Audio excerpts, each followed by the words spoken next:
Buongiorno a tutti e bentrovati in questo video della rubrica sportiva L'altra faccia della medaglia. Quest'oggi faremo un tuffo nel passato, raccontando la storia di un calciatore che ha incoronato il suo sogno. È con immenso piacere che vi presento Ido Sgrazzutti. Le piace dire è importante ricordare da dove si è partiti. Ci racconta un po' i suoi inizi nel mondo del calcio? Io ho iniziato alla Rinascente di Flambro di Talmassons, poi sono passato a Rivignano e dopo la fase giovanile, nel periodo che ho compiuto i 16 anni, sono passato direttamente alla prima squadra, finito il campionato sono passato alla Latisana Calcio e il Latisana Calcio ho fatto un anno con la prima squadra e poi per divergenze non mi facevano giocare, ho smesso di frequentare la Tisana e sono passato alla San Giorgina in uno scambio tra un portiere Gino Toso e praticamente come conguaglio sono andato io a San Giorgio, dove ho trovato un allenatore che per me è stato, diciamo che nel calcio è stato l'allenatore più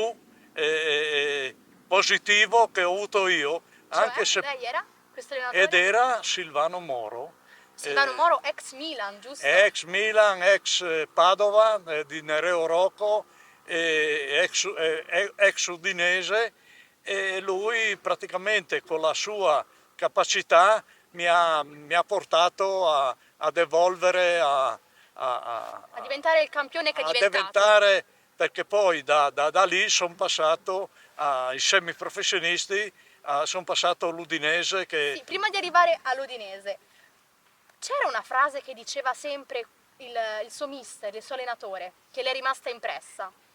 il mio allenatore era sempre nella convinzione che bisognava coordinarsi sulla palla e bisognava che nella coordinazione era la base di un giocatore in cui tu se dovevi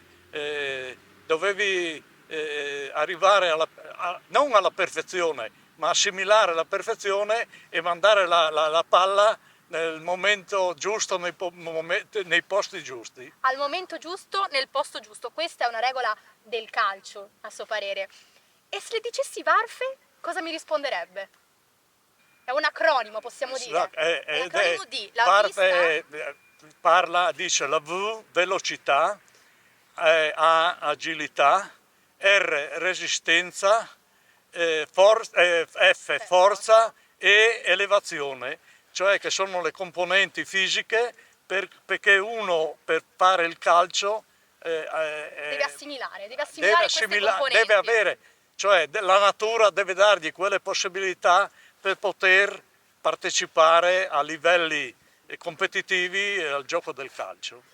Nel 1966 dal San Giorgina passa all'Udinese Calcio e lì conosce una persona molto importante che lei stesso ha definito un secondo padre a livello calcistico, Dino Bruseschi. Nino Bruseschi.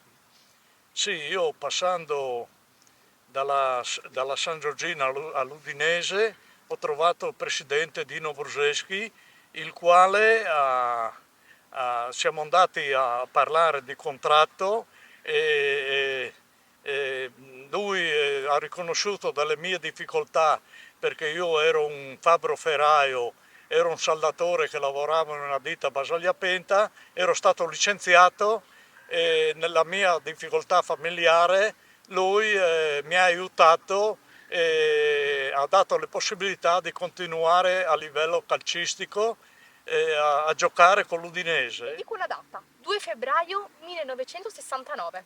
Il 2 febbraio 1969 io nel frattempo sono passato dall'Udinese al Palermo e nella mattina del 2 febbraio l'allenatore Carmelo Di Bella, allenatore del Palermo, mi dice che dovevo giocare, che esordivo in Serie A e dovevo marcare Gigi Riva. Gigi Riva, avendolo conosciuto nella fase militare, all'uscita dal tunnel degli spogliatoi e lui era già in campo e quando mi ha visto mi è venuto vicino, è venuto a farmi gli auguri di un buon esordio e mi ha detto queste parole: vai piano, non farmi male. La partita finì 0-0, lui fece gol su punizione, ma gli fu annullata perché Martiradonna era in fuorigioco. Che cosa l'ha spinta a diventare un professionista nel mondo del calcio?